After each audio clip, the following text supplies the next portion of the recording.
Aid workers in North Kivu Province in the Democratic Republic of Congo are concerned by a surge in the number of casualties due to the ongoing violence. It's estimated that there are over 200 armed groups, including the notorious M23 rebels, and they are battling government forces and each other for control of the mineral-rich region. Malungelo Booi has more from Goma.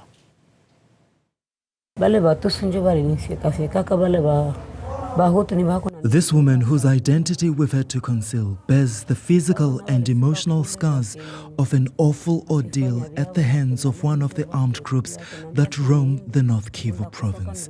In early October, she and 15 other women walked for 2 days, fleeing violence in their village. Sadly, their bid for safety proved unsuccessful. A rebel group attacked them. 14 of her friends and neighbors were killed. During the ordeal, she was raped and assaulted with machete. Then her captors set her free. She landed up at a Red Cross hospital before she was transferred here to Bethesda Hospital.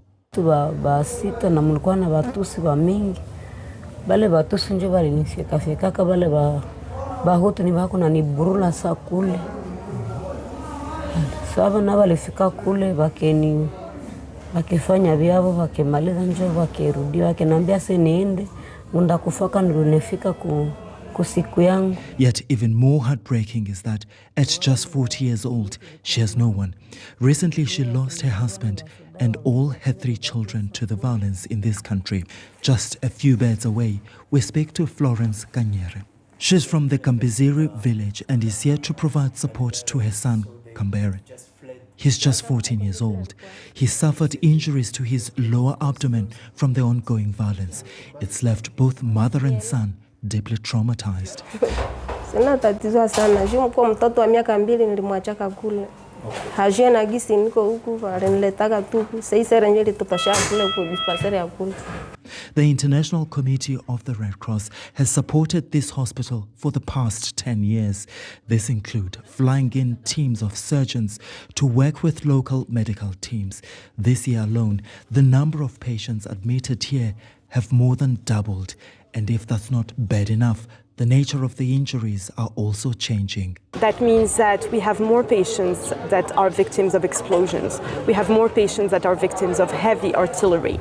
We have more patients that are victims also, but we have more children and we have more women that are affected by the wounds.